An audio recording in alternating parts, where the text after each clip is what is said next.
Welcome to Eternal Darkness, where nightmares come to life. I'll be your host through these twisted tales tonight. Before we descend into the shadows, remember to like and subscribe to join our growing community of horror enthusiasts. Get comfortable, turn down the lights, and prepare yourself as we begin our journey into the unknown.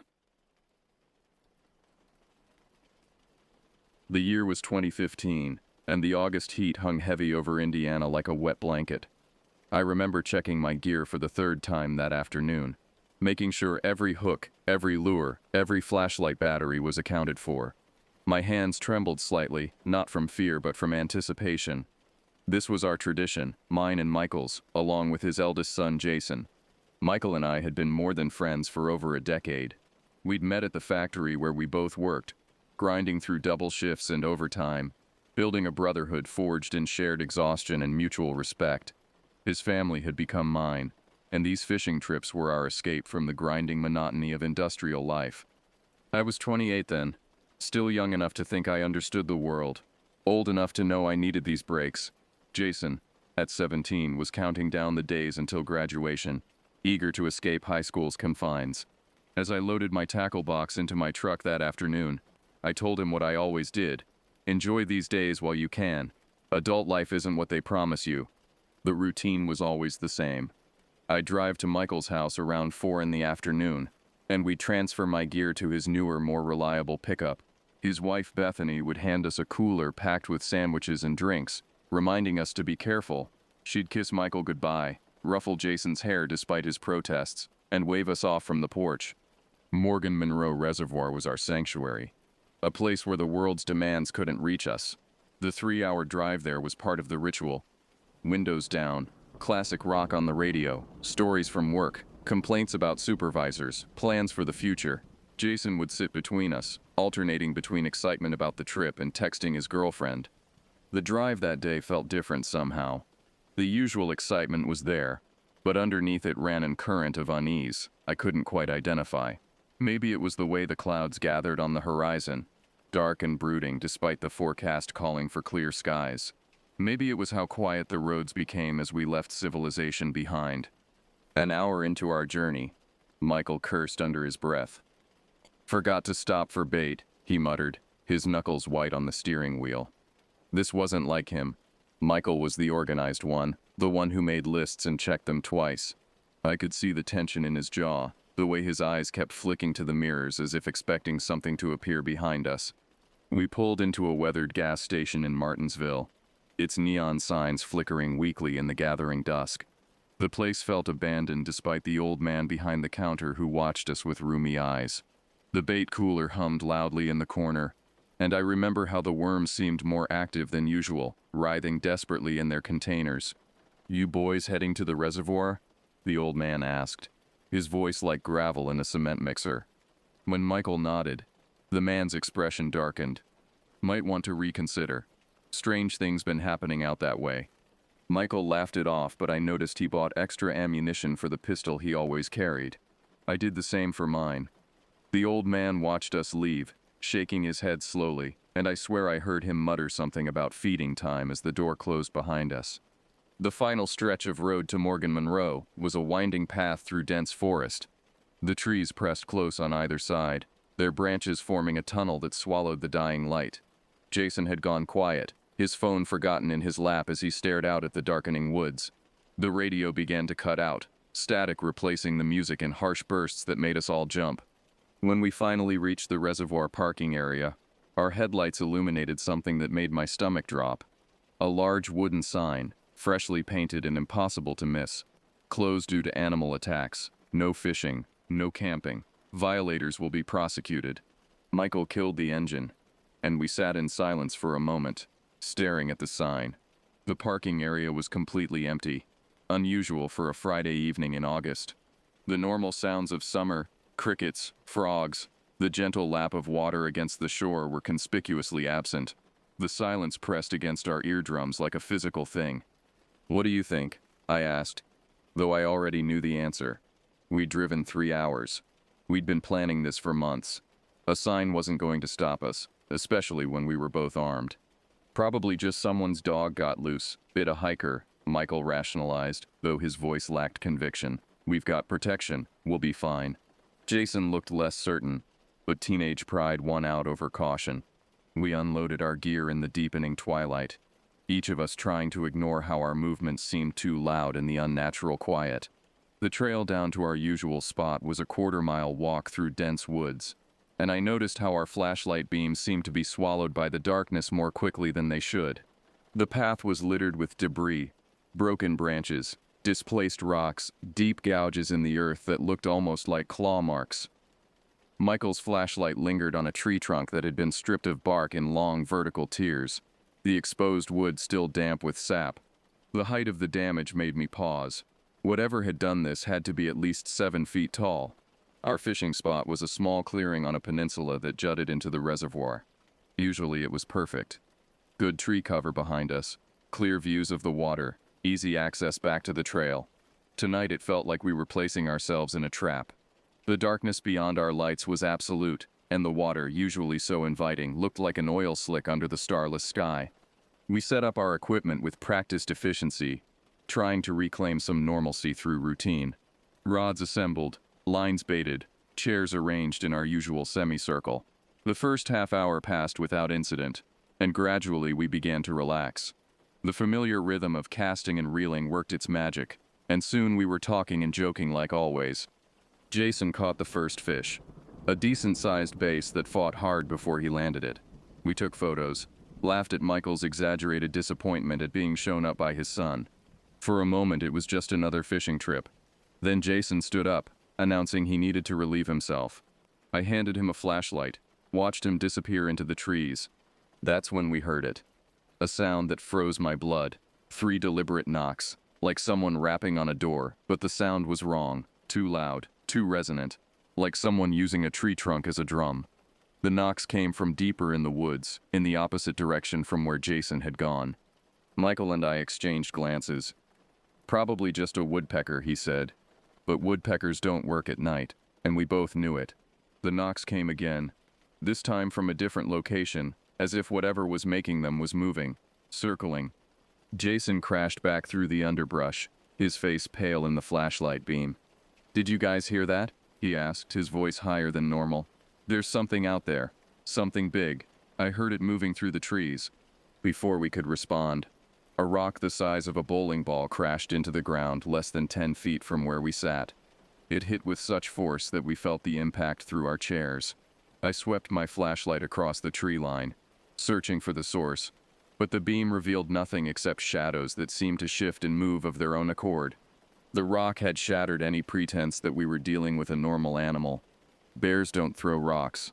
Neither do deer, coyotes, or any other wildlife native to Indiana. My hand found the grip of my pistol as another series of knocks echoed through the darkness, this time from 3 different directions simultaneously. "We should go," Jason whispered, but Michael shook his head stubbornly. We'd invested too much in this trip to leave now. Besides, we were armed. We could handle whatever was out there. God help us, we actually believed that. The next hour was a nightmare of escalating harassment. Rocks of varying sizes peppered the ground around us, thrown with disturbing accuracy. The knocking sounds grew more frequent, more aggressive, sometimes accompanied by what sounded like large branches being snapped in half. Whatever was out there, there was more than one, and they were communicating. Then came a sound that haunts me still, a vocalization that defied classification. It started as a low growl, rose to an almost human-like yell, then descended into a howl that made every hair on my body stand at attention. It was close, maybe 30 yards away, and it was answered by similar calls from at least 2 other directions. The smell hit us next, a overwhelming stench of decay mixed with wet fur and something else, something wild and primitive. It was so strong it made our eyes water. Jason gagged, covering his nose with his shirt. The very air seemed to thicken with menace. I stood up, drawing my weapon. "That's it, we're leaving. Now." This time, no one argued. We began hastily packing our gear, abandoning anything that wasn't essential. That's when Michael's flashlight beam caught movement between the trees. The figure stood partially concealed behind a massive oak, but what we could see defied rational explanation. It was massive, at least 7.5 feet tall, covered in dark matted hair that seemed to absorb the flashlight beam. But it was the eyes that paralyzed me.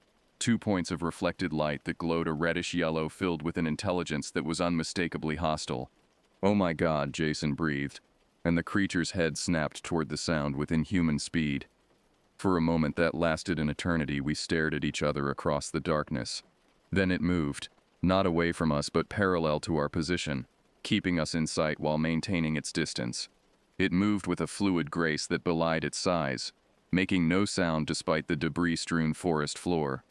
A splash in the water behind us made us spin around. Another rock, this one the size of a television, had been hurled into the shallows with tremendous force. They were boxing us in, cutting off our escape routes. The tactical intelligence of it sent ice through my veins. These weren't mindless animals. They were hunting us. The vocalizations started again, but now we could hear actual communication. A series of whoops, clicks, and low rumbles that clearly had meaning. Michael grabbed Jason's arm. "Walk. Don't run. Stay together. Keep your lights moving." His voice was steady, but I could see the fear in his eyes. We formed a tight group and began moving toward the trail. Every step felt like a mile. The forest around us was alive with movement. Branches snapping, heavy footfalls, that horrible knocking that now seemed to come from every direction. Our flashlights carved useless cones of light through the darkness, revealing nothing but suggesting everything. The 100 yards to Michael's truck became the longest journey of my life. The creatures, I couldn't deny there were multiple now, paced us through the trees, sometimes visible as massive shadows, sometimes betrayed only by the sounds of their movement. Rocks continued to rain down, some missing by mere inches, others hitting the ground with impacts that would have been lethal. Then we heard it. The unmistakable sound of breaking glass from the direction of the parking area. My heart sank. They'd found the truck. These things, whatever they were, understood enough to target our means of escape. The tactical implications were terrifying. A shriek pierced the night, high-pitched and agonized, definitely not human. It was followed by wet tearing sounds and crunching that could only be bone. They were killing something up ahead, making sure we knew about it. Psychological warfare from creatures that weren't supposed to exist. "Dad?" Jason's voice was barely a whisper. "What if they're waiting for us?" Michael's jaw clenched. "Then we go through them. Stay close. If something moves toward you, don't hesitate. Shoot." The final 50 yards were chaos. The knocking reached a crescendo, coming from all sides in a maddening rhythm. A tree trunk, at least 8 inches in diameter, crashed across the path behind us, thrown or pushed by something with incredible strength. The smell became overwhelming, making breathing difficult. And then we saw the truck. All 4 windows had been systematically smashed. The hood bore deep dents as if something had been jumping on it. And in the bed, clearly visible in our flashlight beams, was the mangled remains of what had once been a raccoon, twisted into an unnatural shape that spoke of rage beyond animal instinct. Michael's hands shook as he fumbled for his keys, finally activating the remote start. The engine roared to life, and the headlights blazed into the forest. What they revealed will remain burned into my memory forever. It stood directly in front of the truck.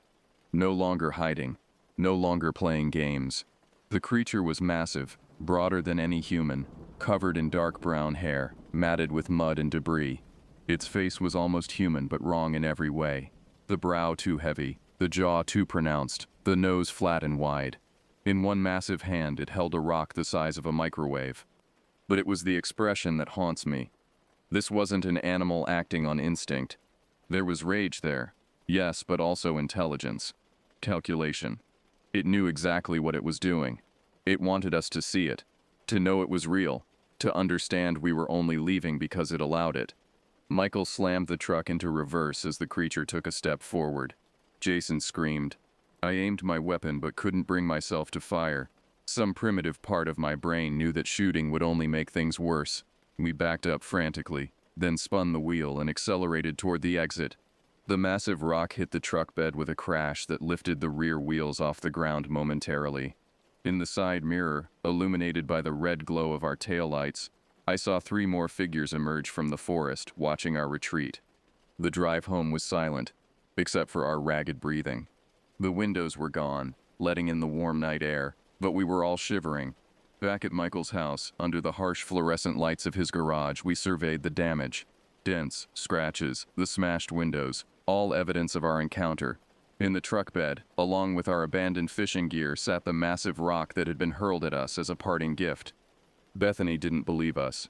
Neither did my wife. How could they?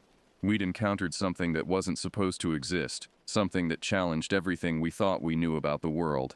The police report we filed listed the damage as vandalism by persons unknown. What else could we say? It's 2022 now, and we've never returned to Morgan Monroe Reservoir. I've done research, found others with similar stories, learned the names people give to what we saw. But knowing doesn't help with the dreams, with the feeling of being watched when I'm in the woods, with the absolute certainty that we escaped only because they chose to let us go. Sometimes late at night I think about that creature standing in front of our truck and I wonder, how many are out there?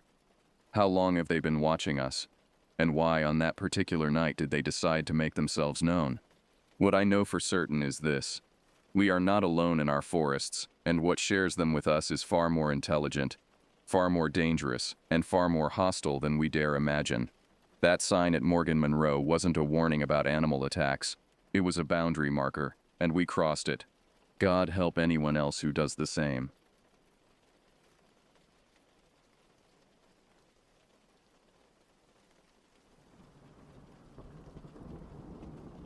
October had always been my favorite month for camping. The oppressive heat of summer had finally broken, leaving behind crisp mornings and comfortable afternoons perfect for outdoor adventures. My wife Amanda and I had been planning this trip to Ridgeview State Park for months, eagerly anticipating a weekend away from the suffocating routine of suburban life. Our son Tyler, now 13 and increasingly absorbed in video games and social media, had initially resisted the idea of spending 3 days without Wi-Fi, but eventually agreed after we promised he could invite his friend Connor next time. The drive to Ridgeview took us through winding mountain roads that seemed to stretch endlessly through dense forests of towering pines and ancient oaks. Amanda sat in the passenger seat, her bird-watching guide open on her lap as she pointed out various species we passed. Tyler lounged in the back, earbuds in, occasionally looking up from his phone to grunt acknowledgement when we tried to include him in conversation. The late afternoon sun filtered through the canopy above, casting dancing shadows across the windshield that made me squint despite my sunglasses. As we approached the park entrance, I felt that familiar surge of excitement that always accompanied our camping trips. The wooden sign announcing Ridgeview State Park, established 1967, stood weathered but proud, surrounded by carefully maintained flower beds that were now showing their autumn colors. The ranger station looked exactly as I remembered from our previous visits, a rustic log cabin with green shutters and a wraparound porch where an American flag hung motionless in the still air. After checking in and receiving our site assignment, we drove deeper into the park along narrow winding roads barely wide enough for 2 vehicles to pass. The campsites in the main loop were bustling with families, RVs, and the organized chaos of people trying to set up camp before dark. But we had specifically requested one of the more secluded sites in the eastern section of the park, where the spaces were larger and the crowds thinner. Site 47 was tucked away on a small loop road that dead-ended after only 6 camping spots, surrounded by thick forest that provided natural privacy from other campers. Our campsite exceeded every expectation I had harbored during the drive. The rectangular clearing was spacious enough for our large family tent and still leave room for camp chairs around a proper fire ring. Towering pine trees formed a natural barrier on 3 sides, their thick trunks disappearing into shadows that seemed to swallow sound. The forest floor beneath them was carpeted with decades of fallen needles, creating a soft, rust-colored blanket that muffled our footsteps as we explored the boundaries of our temporary home. Tyler's mood improved dramatically once he saw the site.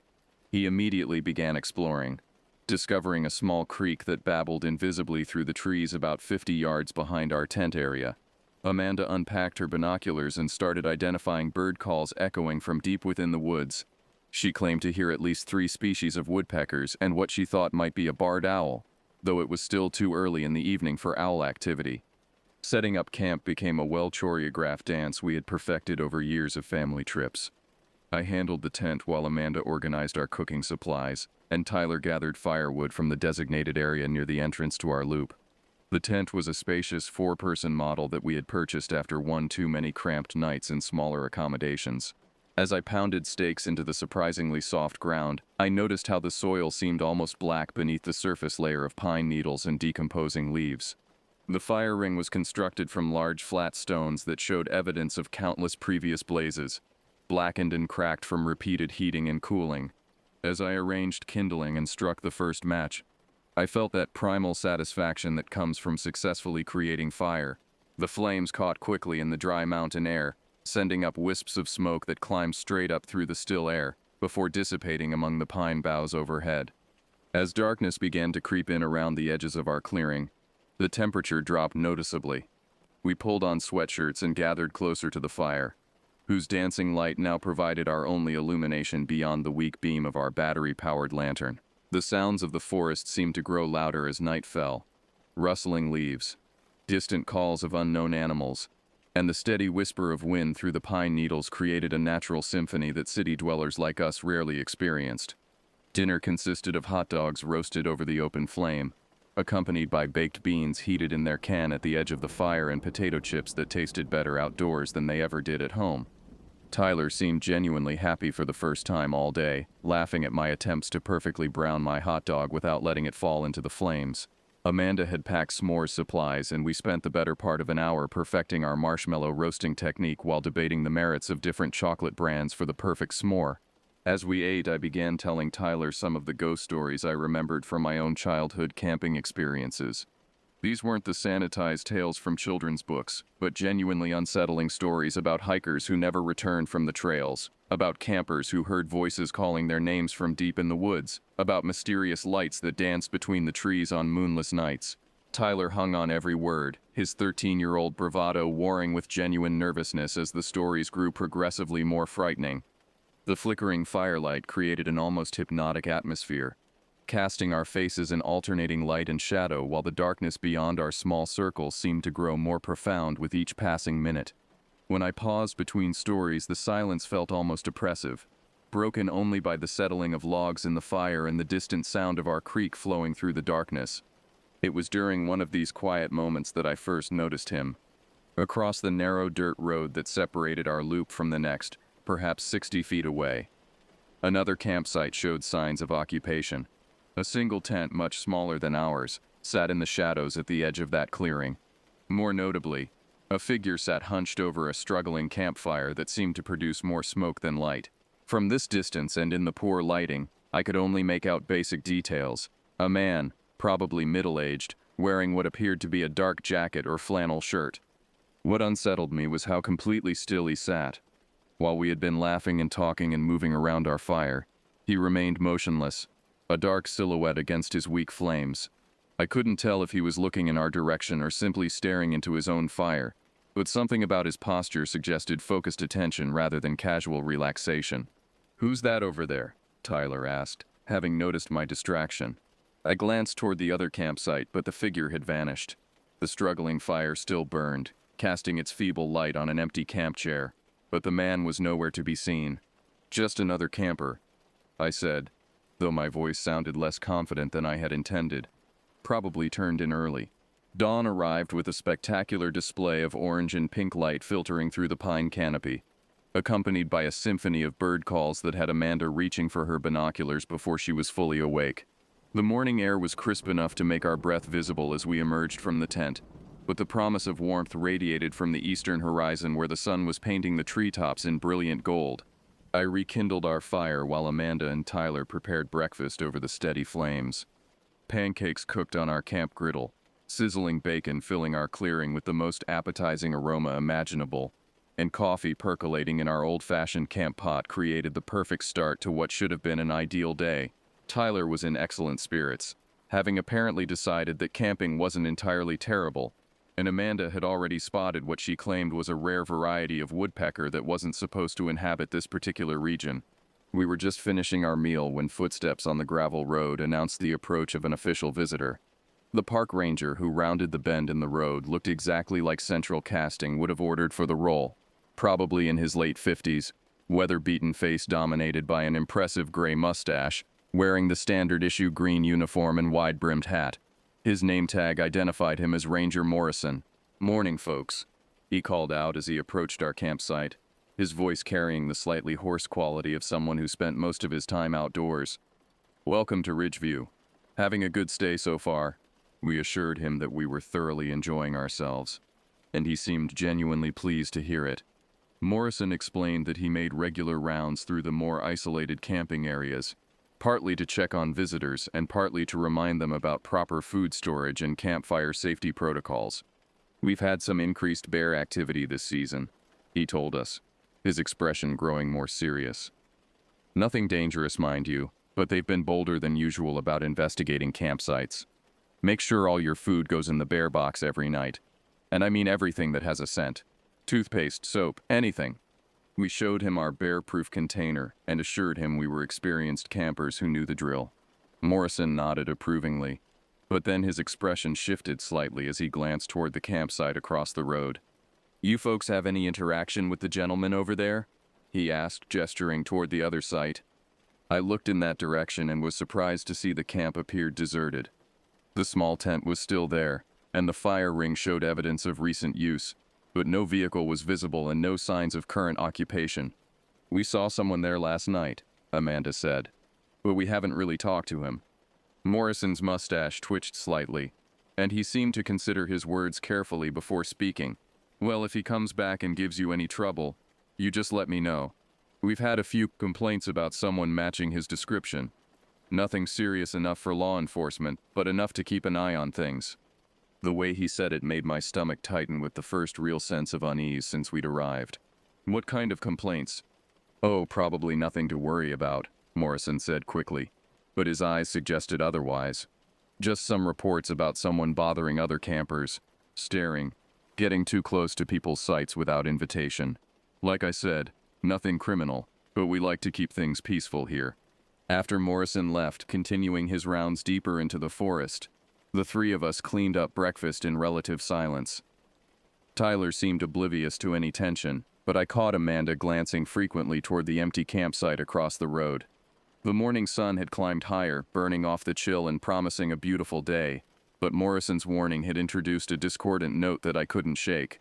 We spent the middle portion of the day hiking the park's main trail system, a network of paths that wound through different types of forest terrain and offered spectacular views from several rocky outcroppings.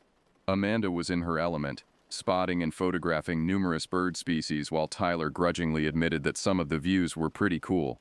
I found myself checking over my shoulder more frequently than usual, though I couldn't have explained why I felt the need to do so. The afternoon hike tired us out sufficiently that we were content to spend the remaining daylight hours lounging around our campsite. Tyler read a paperback novel he'd reluctantly packed. Amanda organized her bird photographs on her digital camera, and I dozed fitfully in a camp chair while the fire crackled nearby. It was as the sun began its descent toward the western horizon that our uninvited neighbor returned. I was the first to notice the beat-up pickup truck that came rattling down the dirt road, its engine knocking loudly enough to scatter whatever birds had been singing in the nearby trees. The vehicle looked like it had seen better decades, faded red paint peeling away to reveal rust-colored metal underneath.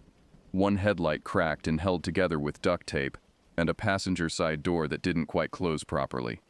The truck pulled into the campsite directly across from ours, and after a moment the engine shuddered to a stop. The driver's door opened with a screech of protesting hinges, and the man I had glimpsed the night before emerged into the afternoon light. Seeing him clearly for the first time did nothing to ease my growing anxiety. He appeared to be roughly my age, but life had not been kind to him. His clothes looked like they hadn't been washed in weeks. Faded jeans with holes at both knees, a flannel shirt that might once have been red and black but now appeared mostly brown with accumulated dirt and stains. His hair hung in greasy strands around a face marked by what looked like old acne scars and the kind of deep lines that came from hard living rather than simple aging. What bothered me most, however, was the way he moved. There was something furtive about his posture, the way he constantly glanced around as he went about setting up his camp, and those glances lingered far too long on our campsite, specifically seeming to focus on Tyler and Amanda. "Dad," Tyler whispered, having noticed the man as well. "That guy keeps looking over here." I had noticed the same thing. Every few minutes as the man went through the motions of organizing his campsite, his attention would drift in our direction. Not casual glances like normal campers might exchange, but sustained stares that made my skin crawl. Amanda had noticed too. "Maybe we should move our chairs so we're not facing that direction," she suggested quietly. But rearranging our seating only seemed to make things worse. Now I felt like we were deliberately avoiding looking toward his sight, which somehow felt like weakness, and I could still sense those eyes on us, studying us, making mental notes about our routines and our equipment and our family dynamics. As darkness fell and we gathered around our fire for the evening, the situation became increasingly uncomfortable. The man across the road had built up his own fire, a much larger blaze than seemed necessary for one person, and he sat beside it in a folding chair, smoking cigarettes and drinking from what appeared to be a beer bottle. The orange glow from his fire illuminated his face in a way that made his features look harsh and predatory. Worst of all, he made no effort to disguise the fact that he was watching us.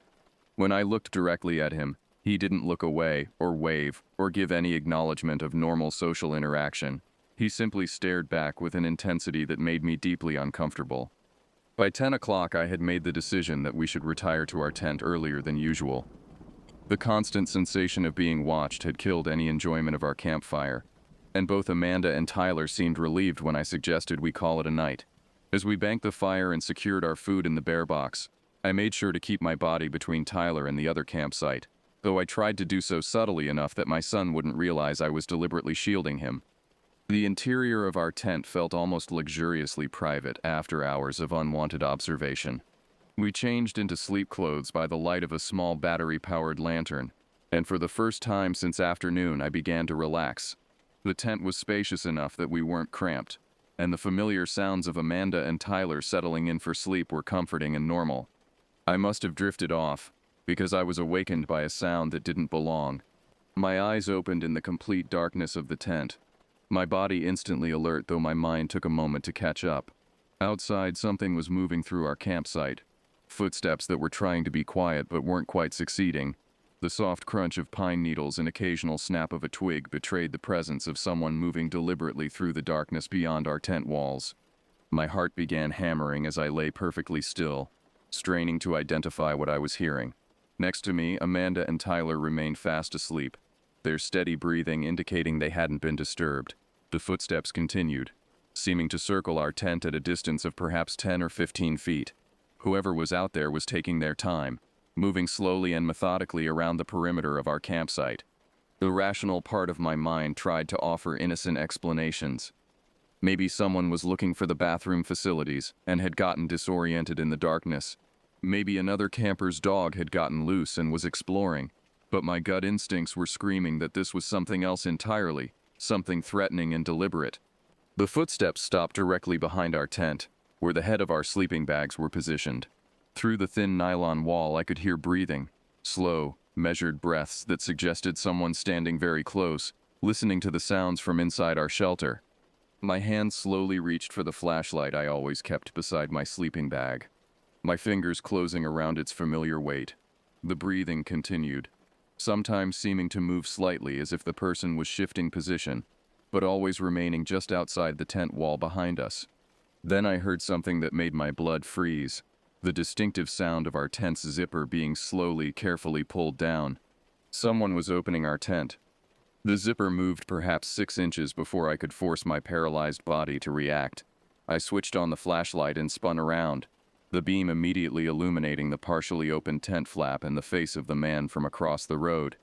He was crouched just outside the tent opening, one hand still gripping the zipper pull, his face caught in the flashlight beam like a deer in headlights.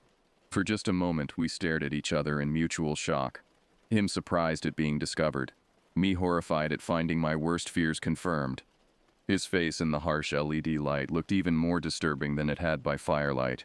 His eyes were wide and staring, with a glassy quality that suggested either drugs or mental illness. His mouth hung slightly open, revealing teeth that were yellowed and broken. Most unsettling of all was his expression, not embarrassment or guilt at being caught, but a kind of hungry anticipation that made my stomach turn. The moment of frozen shock lasted only seconds before instinct took over. I began shouting not words, just loud, panicked sounds designed to wake Amanda and Tyler, and hopefully alert any other campers within earshot. The man's face twisted into something between a snarl and a grin as he lunged forward, trying to force his way through the tent opening.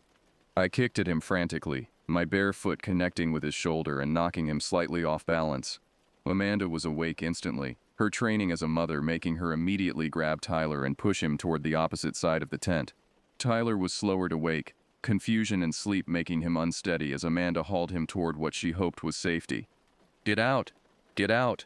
I was screaming now, still kicking at the intruder who was fighting to squeeze his upper body through the tent opening.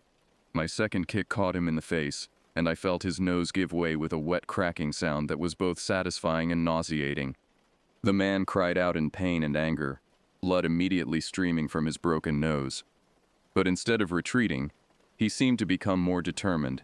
He grabbed my ankle with one hand and pulled while using his other hand to brace against the tent frame, trying to drag himself inside despite the injury. Amanda had managed to get Tyler to the opposite side of the tent and was frantically working at that zipper, trying to create an escape route. But tent zippers are never cooperative in emergencies, and this one seemed determined to stick at the worst possible moment.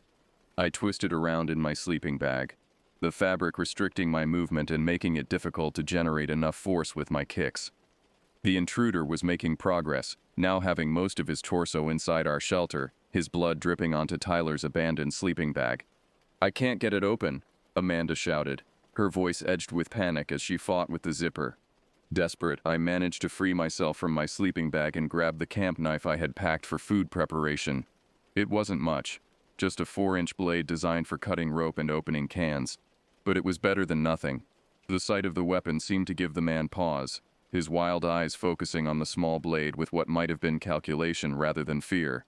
"Get away from my family," I said, trying to keep my voice steady despite the adrenaline coursing through my system.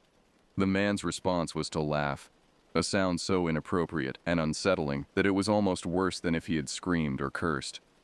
The laughter revealed more of his broken teeth and sent flecks of blood from his injured nose spattering across the interior of our tent. Amanda finally succeeded in getting the back zipper open, and she immediately began pushing Tyler through the opening. "Run," she told him.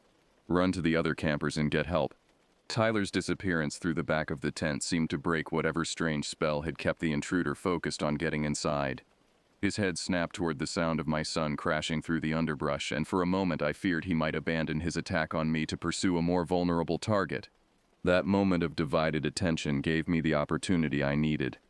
I slashed at him with the camp knife, the blade catching him across the back of the hand that was braced against the tent frame. He jerked backward with a howl of pain, and I immediately pressed my advantage by launching myself forward and driving my shoulder into his chest. The impact knocked him completely out of the tent opening and sent him sprawling backward onto the pine needle carpet of our campsite. I scrambled out after him, the knife still in my hand, ready to continue the fight if necessary, but the man seemed disoriented by his injuries and the sudden reversal of fortune. Amanda emerged from the tent behind me, and together we began backing toward the road, putting distance between ourselves and our attacker while keeping him in sight. He was sitting up now, cradling his injured hand against his chest while blood continued to stream from his broken nose. In the dim light from our abandoned flashlight, he looked less threatening and more pathetic, just a damaged man who had made a series of very bad decisions. "Stay away from us," I warned, still brandishing the small knife. "The police are coming." Actually, Tyler had run into the woods rather than toward other campers, but I hoped our attacker wouldn't realize that fact. The man looked at us for a long moment, his breathing labored, and his eyes still holding that unsettling glassy quality. Then, without warning, he scrambled to his feet and began running toward his truck. We heard the engine roar to life, followed by the sound of gravel spinning as he accelerated too quickly up the narrow road. His headlights swept across the trees as he took the turn too fast, and then the sound of his engine faded into the distance. Tyler emerged from the woods a few minutes later, having heard the truck leave and realized the immediate danger was over. He was shaking and crying, overwhelmed by fear and confusion about what had just happened. Amanda gathered him into her arms while I went to assess the damage to our campsite and our tent. The tent would need to be replaced. The intruder had torn the zipper mechanism beyond repair and left bloodstains on the fabric that would never come out. Our sleeping bags were similarly contaminated, and several pieces of our camping equipment had been scattered during the struggle. But we were alive and uninjured, which was the only thing that truly mattered. We spent the remainder of that night in our car, doors locked and engine running so we could leave immediately if the man returned. None of us slept, instead taking turns watching the road for any sign of his truck coming back. Dawn seemed to take forever to arrive, but when it finally did, we packed our undamaged belongings as quickly as possible and drove straight to the park office to report what had happened. Ranger Morrison listened to our story with grim professionalism, taking detailed notes and asking pointed questions about the man's appearance and vehicle.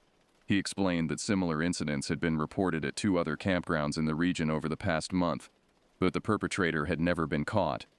We gave our statements to the state police when they arrived, and they assured us that extra patrols would be assigned to the area, but they also warned us that without a license plate number or more specific identifying information, finding the man would be difficult.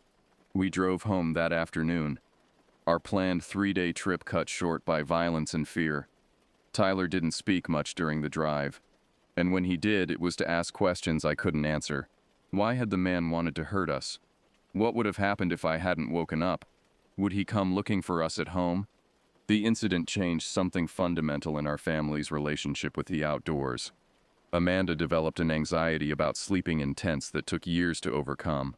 Tyler, who had just begun to appreciate camping, decided he preferred indoor accommodations, and I found myself constantly looking over my shoulder whenever we were in isolated areas, unable to shake the feeling that somewhere out there, a damaged man with glassy eyes and broken teeth was still watching and waiting for his next opportunity.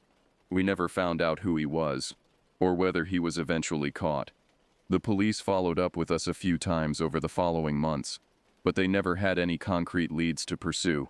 He had become just another predator who moved through the wilderness, leaving fear and damaged lives in his wake before disappearing into the vast anonymity of the American backwoods. Sometimes late at night I still wake up thinking I hear footsteps circling our house, and I have to get up and check that all the doors and windows are locked. Amanda says it's just my imagination, and she's probably right. But in those dark moments I remember that glassy-eyed stare and wonder if some encounters leave permanent scars that never fully heal. God knows, I hope we never find out.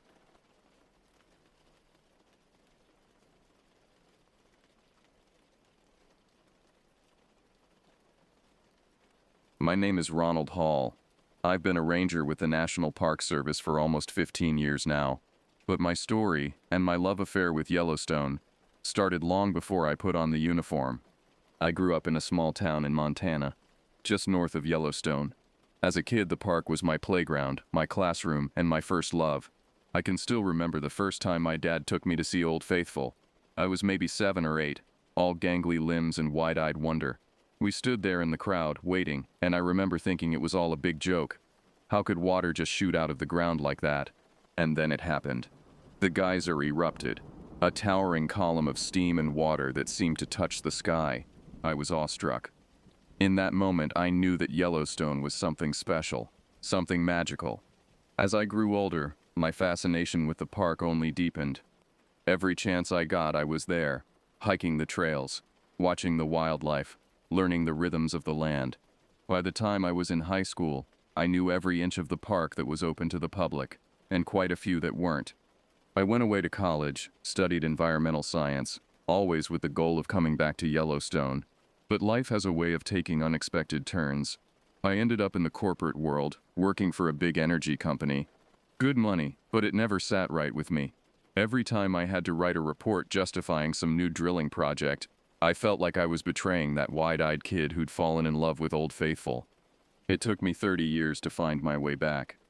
30 years of boardrooms and balance sheets, of feeling more and more disconnected from the natural world I loved. When I finally quit, my wife thought I was having a midlife crisis. Maybe I was. All I knew was that I needed to get back to Yellowstone. I applied to the National Park Service the day after I quit my job. I was 57 years old, competing against kids fresh out of college. But I had something they didn't: a lifetime of love for the park and a determination to protect it. To my surprise, they hired me. I like to think it was my qualifications, but sometimes I wonder if they just needed someone who could afford to work for government wages. Those first few years as a ranger were like coming home. Every day, I'd put on that uniform, pin on that badge, and feel a sense of pride I'd never known in all my years in the corporate world. I was where I belonged, doing what I was meant to do. But Yellowstone, for all its beauty, isn't always a gentle place. It's a land of extremes, boiling hot springs and freezing winters, peaceful meadows and violent volcanic activity. And as I was about to learn, it held secrets far darker and more terrifying than I could have imagined. It was the fall of 2016 when things started to change. I'd been a ranger for about 12 years by then, mostly doing backcountry work, trail maintenance, wildlife surveys, the occasional search and rescue when some unprepared tourist decided to go off trail and got themselves lost. October in Yellowstone is a special time. The summer crowds have gone, leaving the park to those of us who call it home year-round. The air gets crisp, carrying the scent of pine and wood smoke. The aspens turn a brilliant gold, standing out against the deep green of the pines like nature's own work of art. I was out on the Pelican Valley Trail, doing some routine maintenance. It had been a busy summer, and the trail was showing the wear and tear of thousands of boots.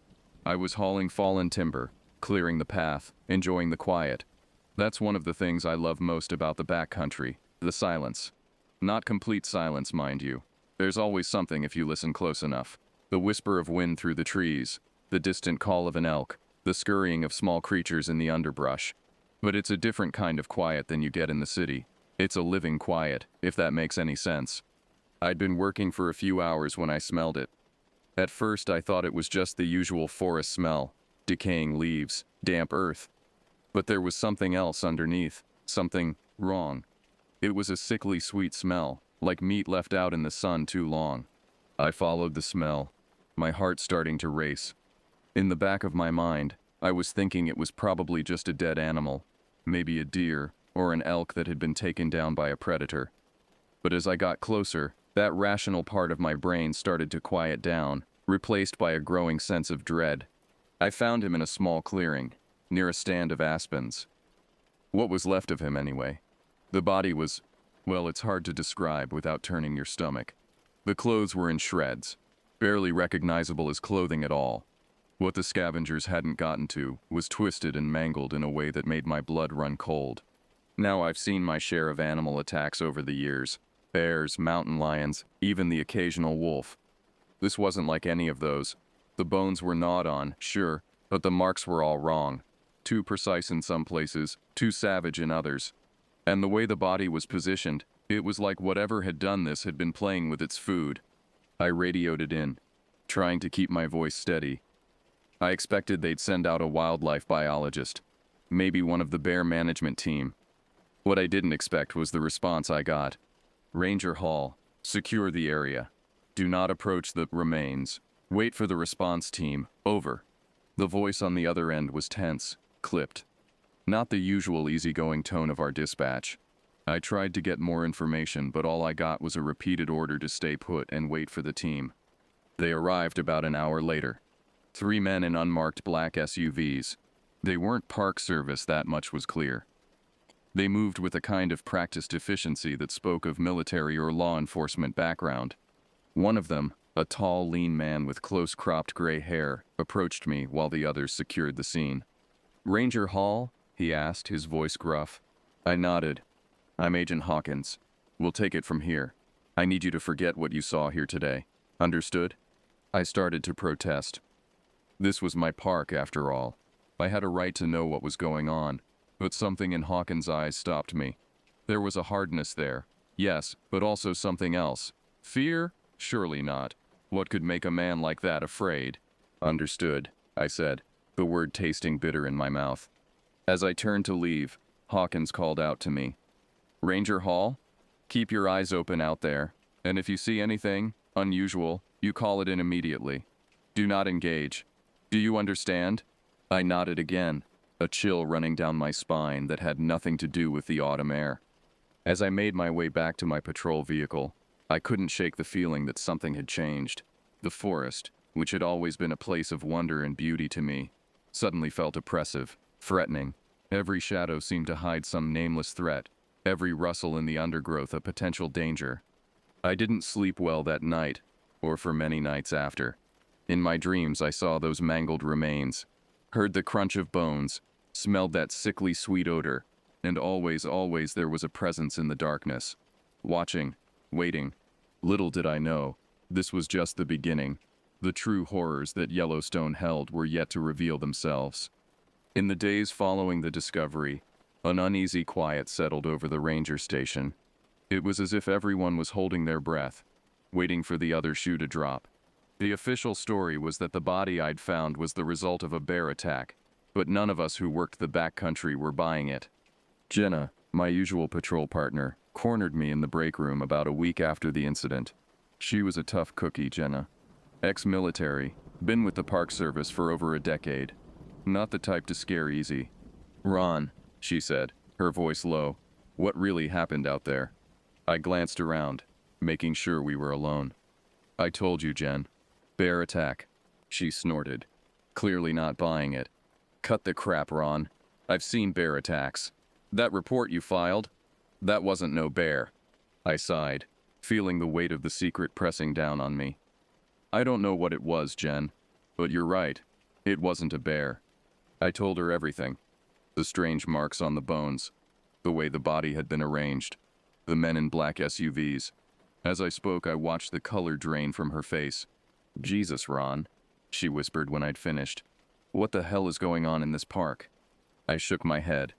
"I don't know, but I've got a feeling we're going to find out whether we want to or not." Over the next few weeks, the whispers grew.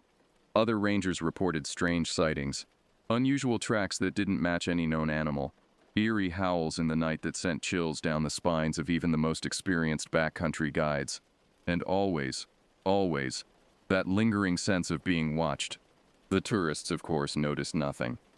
They continued to flood into the park, oohing and ahhing over Old Faithful, snapping pictures of bison and elk, blissfully unaware of the darkness that seemed to be gathering at the edges of their vision. But we knew. We rangers, we could feel it. Something had changed in Yellowstone. The land itself seemed to be holding its breath, waiting. It was about 3 weeks after I'd found the body that I had my first real encounter with whatever it was that was stalking our park. I was out on a routine patrol, checking some of the more remote campsites. It was late afternoon, that golden hour when the sun hangs low in the sky, painting everything in warm, rich colors. I just finished inspecting a campsite and was heading back to my vehicle when I heard it. At first, I thought it was just the wind. A low, moaning sound that seemed to come from everywhere and nowhere at once. But as I listened, it changed, became more focused, more intentional. It was coming from a thick stand of pines off to my left. I stood there, frozen, my hand on my sidearm. Every instinct I had was screaming at me to run, to get the hell out of there. But I was a ranger. This was my park, my responsibility. Slowly, carefully, I moved towards the sound. The moaning had stopped, replaced by a heavy, wet breathing. As I got closer, I caught a whiff of that same sickly sweet smell I'd encountered at the scene of the body. I was about 10 feet from the tray line when I saw it. Just for a second, a fleeting glimpse through the branches. A shape, massive and dark, moving with a fluidity that seemed impossible for its size. And eyes. God, those eyes. Yellow and glowing, filled with an intelligence that was anything but animal. For a moment, those eyes locked with mine, and I felt a terror so profound it rooted me to the spot. This wasn't just an animal. This was something else. Something that didn't belong in this world. And then it was gone. The shape melted back into the shadows, leaving nothing but the rustling of branches and that lingering awful smell. I don't remember much about the trip back to my vehicle. I drove back to the ranger station in a daze, my hands shaking on the steering wheel. When I got there, I sat in the parking lot for a long time, trying to make sense of what I'd seen. Part of me wanted to report it, to tell someone, anyone, about what was out there in our woods. But another part, a part that was growing stronger by the day, knew that doing so would be useless. Whatever this thing was, it was beyond our usual protocols, beyond our understanding. As I finally got out of my vehicle and headed into the station, I caught sight of my reflection in the window. I looked older somehow, worn, and in my eyes I saw something I'd never seen before. Fear. Little did I know, this was just the beginning. The true test of our courage, and of the very fabric of reality as we knew it, was yet to come. As autumn deepened into winter, the atmosphere in Yellowstone grew increasingly tense. The tourist season was winding down, leaving the park to those of us who called it home year-round. But unlike previous years, when the quiet months were a welcome respite, this winter brought with it a sense of foreboding. More sightings were reported. Strange tracks in the snow that didn't match any known animal. Eerie howls that echoed through the valleys, setting the wolves to answering with their own mournful cries. And always, always that sense of being watched. The higher-ups tried to keep a lid on things. Official reports spoke of unusually active wildlife, of natural phenomena that were under investigation. But those of us on the ground knew better. We'd seen too much, heard too much to buy the official line. Jenna and I were paired up more often than not these days. There was an unspoken agreement among the rangers. Nobody went into the backcountry alone anymore. Safety in numbers. Though deep down, I think we all knew that if we encountered whatever was out there, numbers wouldn't make a damn bit of difference. It was on one of these patrols in late November that we had our first real confrontation with the creature. We were checking some of the remote campsites, making sure they were properly closed down for the winter. The day had started clear and cold, but as afternoon wore on, a heavy mist rolled in, blanketing the forest in an eerie white shroud. We'd just finished securing the last campsite on our list, and were heading back to our vehicle when Jenna suddenly stopped dead in her tracks. "Ron," she whispered, her voice tight with fear. "Do you hear that?" I strained my ears, at first hearing nothing but the soft patter of mist on leaves. But then I caught it, a low rumbling sound, almost like a growl but deeper, more wrong somehow. It seemed to be coming from all around us, as if the very forest itself was growling. We stood back to back, our rifles ready, scanning the mist-shrouded trees. The growling grew louder, closer. I could feel Jenna trembling against my back. Or maybe it was me who was shaking. The mist seemed to thicken, swirling around us in patterns that hurt the eyes to look at. And then we saw it. It emerged from the mist like a nightmare-given form. Massive, easily 8 feet tall, with a body that seemed to shift and change as we watched. One moment it was covered in thick matted fur. The next it seemed almost skeletal, with skin stretched tight over impossible angles and planes. But it was the face that haunted me.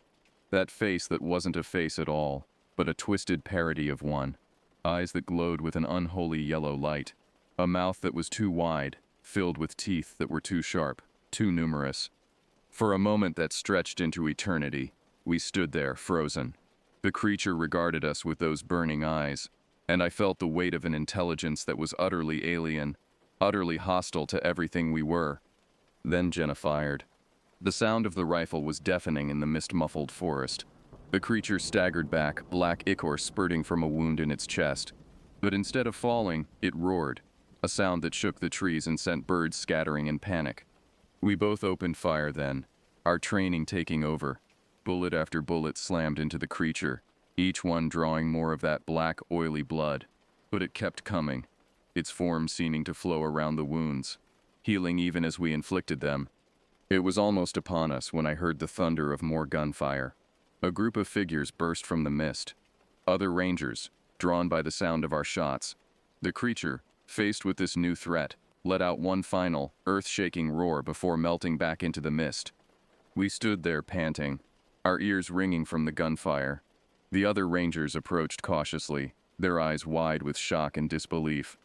What the hell was that thing?" One of the other rangers, a young guy named Mike, asked. Nobody answered. What could we say? How could we explain what we'd just seen, what we just fought?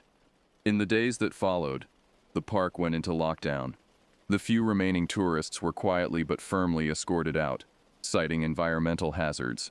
We rangers were sworn to secrecy, told to report any and all sightings directly to a special task force that had been brought in. The task force, led by the same Agent Hawkins I'd met before, set up a command center in one of the old lodges. They brought in equipment I'd never seen before, machines that beeped and whirred, measuring things I couldn't even begin to understand. Jenna and I were debriefed separately, our accounts recorded and analyzed. I could tell they were looking for inconsistencies, for signs that we might be exaggerating or imagining things, but our stories matched up perfectly. How could they not? The memory of that creature was burned into our minds, impossible to forget or misremember. As winter settled in earnest over Yellowstone, the hunt for the creature began in earnest. We rangers were paired with members of Hawkins' team, our local knowledge combined with their high-tech equipment and military training. The park, always a place of wonder and beauty to me, took on a sinister aspect. Every shadow seemed to hide a threat, every unexplained sound a potential encounter. The familiar trails and landmarks became a treacherous battleground in a war against an enemy we barely understood. It was on one of these patrols, deep in the Lamar Valley, that we had our next major encounter. I was paired with one of Hawkins' men, a taciturn ex-Navy SEAL named Rodriguez. We'd been tracking unusual heat signatures picked up by their satellite imaging, following a trail that led us deeper and deeper into the backcountry. The day was bitterly cold, the kind of cold that seeps into your bones and makes you wonder if you'll ever be warm again. Our breath frosted in the air, and the snow crunched under our boots as we made our way through a dense stand of pines. Rodriguez suddenly held up a hand, signaling me to stop. He pointed to a clearing ahead, where the snow was disturbed in a way that made my heart race. The tracks were massive, easily twice the size of a grizzly's, and they seemed to shift and change even as we watched. We approached cautiously, weapons at the ready. The clearing was silent, too silent. Even the ever-present wind seemed to have died down, leaving us in a bubble of unnatural quiet. That's when we saw it. At first I thought it was just another snow-covered log, but then it moved. The creature uncoiled itself, rising to its full height. In the stark daylight it was even more terrifying than I remembered. Its form seemed to constantly shift and change, as if it couldn't decide what shape it wanted to be. One moment it was covered in thick, matted fur. The next it was almost skeletal, with skin stretched tight over impossible angles. Rodriguez didn't hesitate. He opened fire, the sound of his high-powered rifle shattering the unnatural silence. The creature roared, a sound that seemed to come from everywhere and nowhere at once, and charged. What followed was a blur of violence and terror. We emptied our weapons into the thing, but it kept coming. I saw Rodriguez go down, swatted aside like a rag doll by one massive clawed hand. Then it was on me. The stench of it was overwhelming. A mix of rotting meat and something older, more alien. Its face, if you could call it that, was inches from mine. Those glowing yellow eyes bored into me, and I felt the weight of an intelligence that was utterly inhuman, utterly malevolent. I thought I was dead. I knew I was dead. But then, just as the creature's jaws were about to close on my throat, something extraordinary happened. The air itself seemed to tear open. There was a sound like reality breaking, and a blinding light that seared my eyes even through closed lids. When I could see again, the creature was gone. In its place was nothing. A void in the shape of the creature, as if it had been cut out of the world. Rodriguez and I were airlifted out, both of us in shock. The official report said we'd had a close encounter with a bear, but we knew better. Something had happened out there in the Lamar Valley. Something that defied explanation. In the weeks that followed, more strange events occurred. Portals like the one we'd seen began opening up all over the park. Sometimes they'd spit out more creatures. Other times they'd suck things in. Trees, rocks, even water from the rivers and lakes. Hawkins' team worked around the clock, trying to understand what was happening. They brought in scientists, theologians, even a few people who looked more like New Age mystics than government agents. The truth, when it finally came out, was stranger than anything we could have imagined. Yellowstone, it turned out, wasn't just a national park. It wasn't even just a supervolcano. It was a nexus, a weak point in the fabric of reality. The geothermal activity that made the park famous was just a side effect of the real energy that pulsed beneath the surface, the energy of other dimensions pressing against our own. The creature, or creatures as we now knew, weren't from our world at all. They were from somewhere else. Someplace so alien, so utterly foreign to our reality, that merely existing in our dimension caused them pain and drove them to lash out. But why now? Why, after millennia of relative peace, was the veil between worlds suddenly thinning? The answer, ironically, lay in our efforts to protect the park. The changing climate, the careful management of wildlife populations, even our efforts to prevent wildfires, all of it had upset a delicate balance. We'd been so focused on preserving the Yellowstone, we could see that we'd inadvertently weakened the barriers holding back the Yellowstone we couldn't see. The knowledge of what we were really dealing with didn't make our job any easier. If anything, it made it harder. How do you fight something that by its very nature doesn't fully exist in your reality? But fight we did. Rangers and special forces, scientists and shamans, all working together in a desperate bid to close the rifts and drive the creatures back to their own dimension. It all came to a head on a cold, clear night in February. The largest rift yet had opened near Old Faithful, a gaping wound in reality that pulsed with otherworldly light. Creatures poured through more than we'd ever seen before. I was there, along with Jenna, Hawkins, and what felt like every able-bodied person left in the park.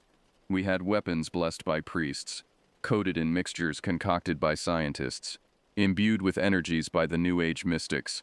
Whether by faith, science, or sheer desperate belief, they worked. The battle was like nothing I'd ever experienced.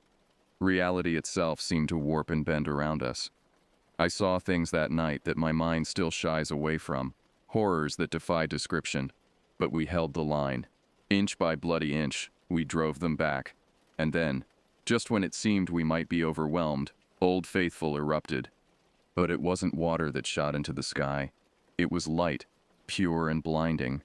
The geyser had always been a gateway, we realized, not just to the geothermal wonders beneath the park, but to the very energy of our world.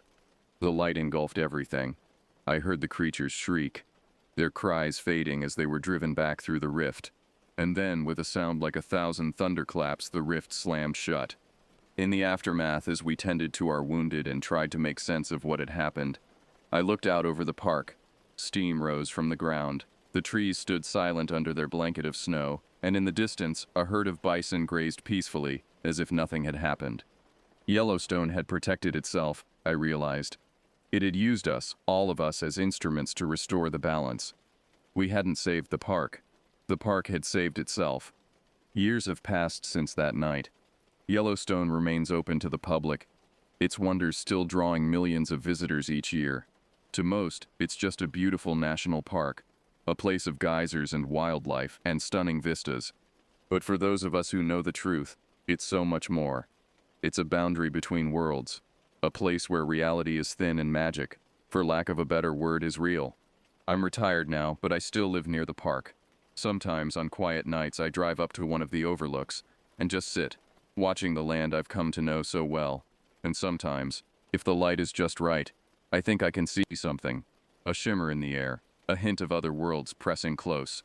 Yellowstone keeps its secrets well, but for those who know where to look, who know how to listen, the truth is there. In the roar of the geysers, in the cry of the wolves, in the very land itself. This park, this wonderland, this nexus of realities, it's more than just a place. It's alive, it's aware, and it's watching.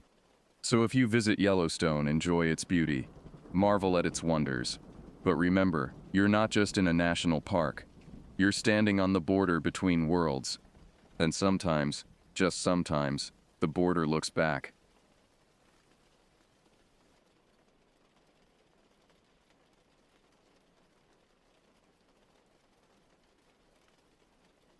I've always been drawn to the wilderness.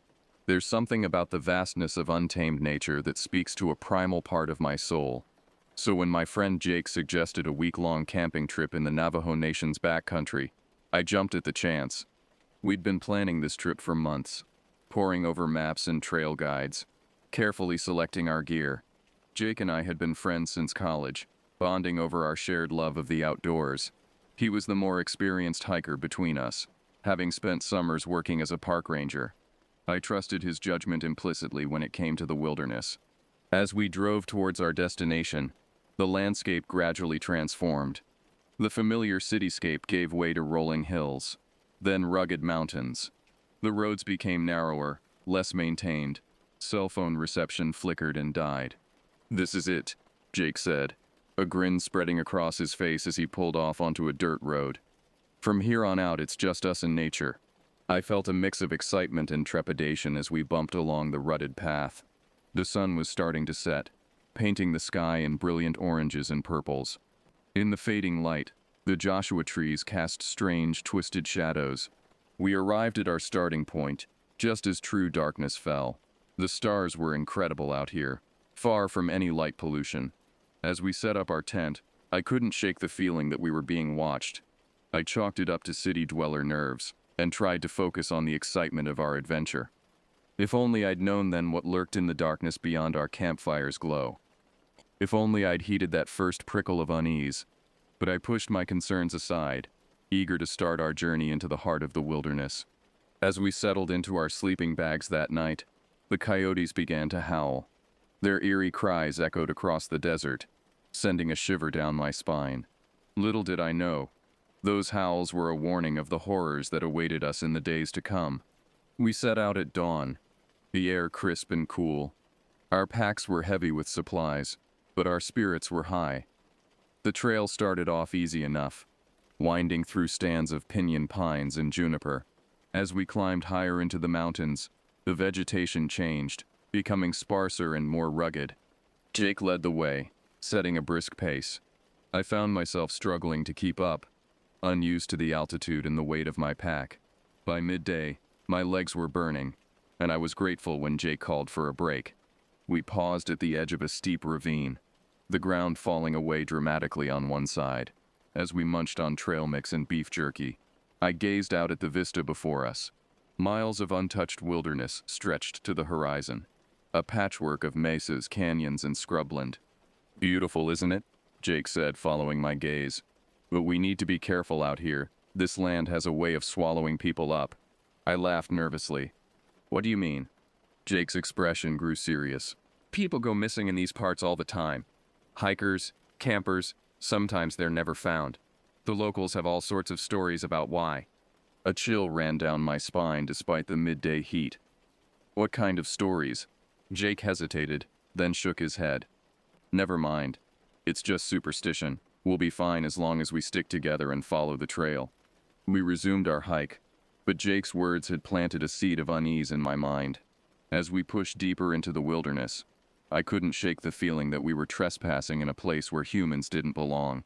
That night, we made camp in a small clearing, surrounded by ancient gnarled junipers. As darkness fell, the trees seemed to loom over us, their branches reaching out like grasping fingers. The silence was oppressive, broken only by the crackle of our campfire and the occasional hoot of an owl. I tossed and turned that night, unable to sleep. Every snapping twig or rustle of wind through the trees set my heart racing. And then, just as I was finally drifting off, I heard it, a sound that made my skin crawl. It was a howl, but unlike anything I'd ever heard before. Not quite human, not quite animal. It echoed through the night, filled with an otherworldly anguish that chilled me to my core. I lay there, rigid with fear, straining my ears. But the sound didn't come again. When I asked Jake about it in the morning, he claimed he hadn't heard a thing. The third day of our hike brought us to the edge of an expansive mesa.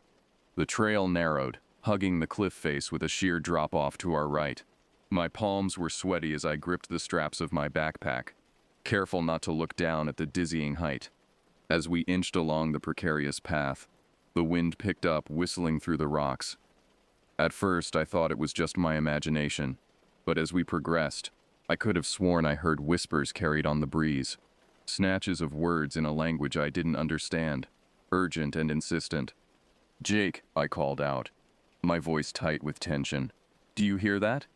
He paused, cocking his head to listen. After a moment, he shook his head. "Just the wind.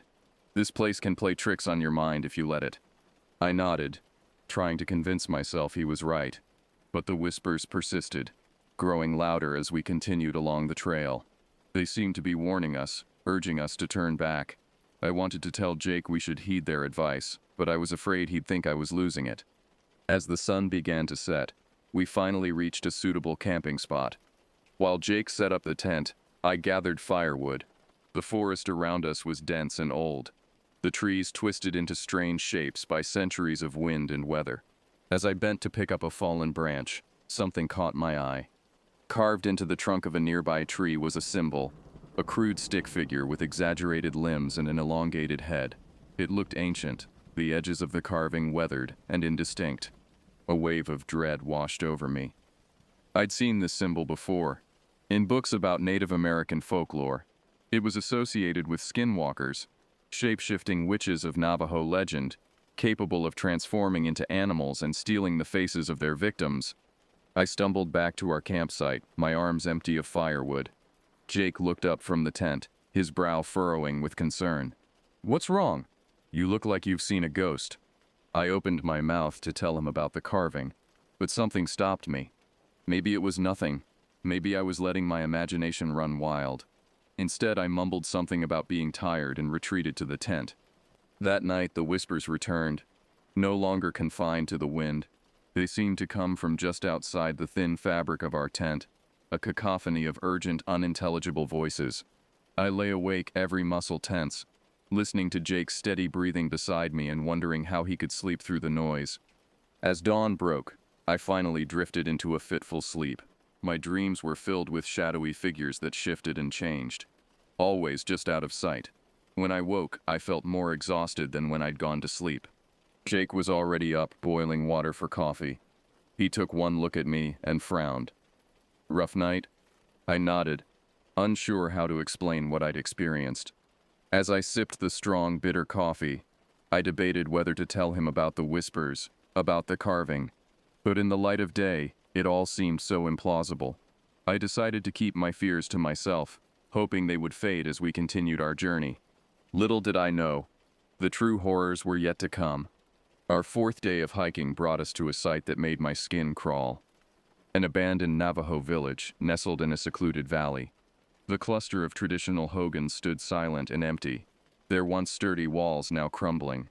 Nature was slowly reclaiming the site, with weeds sprouting through cracks in the packed earth floors. Jake consulted his map, frowning. "This isn't marked. Must be an old settlement, abandoned decades ago." I nodded, unable to shake a feeling of unease. "Should we camp here for the night?" Jake hesitated, then shook his head. "Nah, it doesn't feel right. Let's push on a bit further." Relief washed over me at his decision. As we skirted the edge of the village, I couldn't help but feel we were being watched. The empty doorways of the hogans seemed to gape at us like hungry mouths, and I could have sworn I saw movement in the shadows. Just as we were about to leave the village behind, something caught my eye. Half hidden by overgrown brush was a structure unlike the others. A small, windowless building made of rough-hewn stone. Its door was ajar, revealing a yawning darkness within. "Jake," I called out, pointing. "What do you think that is?" He squinted at the building, then shrugged. "Hard to say. Could be a storehouse, or maybe some kind of ceremonial structure. Best leave it alone, though. We shouldn't disturb these places." I nodded in agreement, but found myself drawn to the mysterious building. As we passed by, I glanced inside.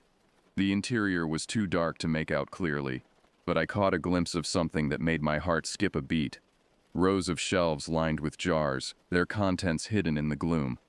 We made camp that night about a mile past the abandoned village, in a small clearing surrounded by juniper trees.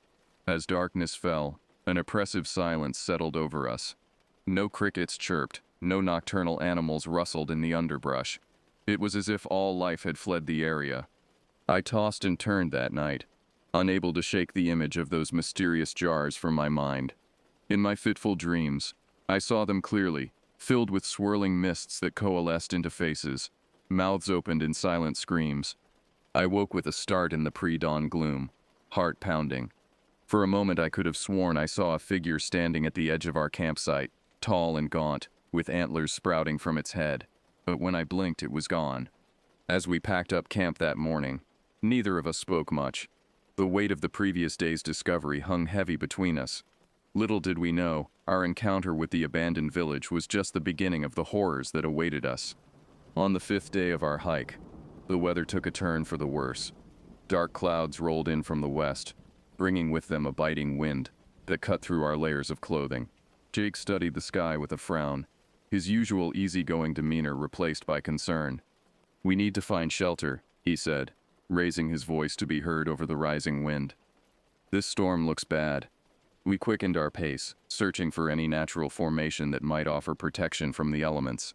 The temperature dropped rapidly, and soon, fat raindrops began to fall. quickly turning into a deluge that soaked us to the skin. Lightning flashed across the sky, followed almost immediately by a deafening crack of thunder. In that brief illumination, I caught sight of something that made my heart leap, a cave entrance set into the side of a nearby cliff. "There," I shouted, pointing. Jake nodded, and we made a dash for the opening, slipping and sliding on the rain-slick rocks. We huddled just inside the cave mouth, catching our breath and wringing water from our clothes. As my eyes adjusted to the gloom, I realized the cave was deeper than I'd initially thought. A narrow passage led further into the earth, disappearing into darkness. Jake pulled out his flashlight, shining it down the passageway. "We should see if it goes back further. Might be warmer away from the entrance." I hesitated, an inexplicable dread settling in the pit of my stomach. But another boom of thunder made me jump, and I nodded in agreement. We made our way carefully down the passage, our way lit only by the narrow beam of Jake's flashlight.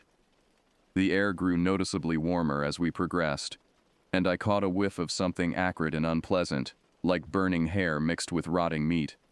The passage opened up into a larger cavern, and Jake's light fell upon something that made us both gasp. The walls were covered in paintings, crude yet somehow unsettling depictions of human and animal figures. But it was what lay at the center of the cave that truly chilled me to the bone. A circle of stones surrounded a pit filled with what looked like ashes and charred bone fragments. Arranged around the pit were objects that I recognized with growing horror. Bundles of feathers, animal skulls, and most disturbingly what appeared to be strips of desiccated skin. "We need to leave," I whispered, tugging at Jake's sleeve. "Now." But Jake seemed transfixed, moving closer to examine the gruesome tableau. As he bent to look at one of the skulls, his foot caught on a loose stone. He stumbled, his hand shooting out to catch himself, and brushed against one of the bundles of feathers. The effect was immediate and terrifying. A wind that had no place in the enclosed cave whipped up, extinguishing Jake's flashlight. In the sudden darkness, I heard a sound that will haunt me for the rest of my days, a low guttural growl that was neither human nor animal. I grabbed blindly for Jake, my fingers closing around his wrist. Together we stumbled back towards the cave entrance, hearts pounding in our ears. Behind us I could hear something moving, its claws scraping against stone as it pursued us. We burst out of the cave into the raging storm, rain lashing our faces. Without a word, we ran, slipping and sliding on the wet ground, driven by pure terror. It wasn't until we'd put a considerable distance between us and the cave that we finally stopped, collapsing to the ground, gasping for air. As we huddled together under the meager shelter of a scrub oak, I turned to Jake. "What?" He shook his head, his face pale in the fading light. "I don't know, but I think we've stumbled into something we weren't meant to see. Something old and dangerous." As night fell and the storm raged on, we clung to each other, jumping at every sound. The horrors we'd witnessed in the cave had shaken us to our core, and we both knew that our ordeal was far from over. The storm raged through the night, but it was nothing compared to the tempest of fear and confusion in my mind. Sleep was impossible. Every gust of wind sounded like that terrifying growl from the cave. Every shadow seemed to move with sinister purpose. As dawn broke, the rain finally began to subside. Jake and I emerged from our makeshift shelter, soaked and shivering. We didn't speak about what had happened in the cave. It was as if putting it into words would make it too real, too terrifying to face.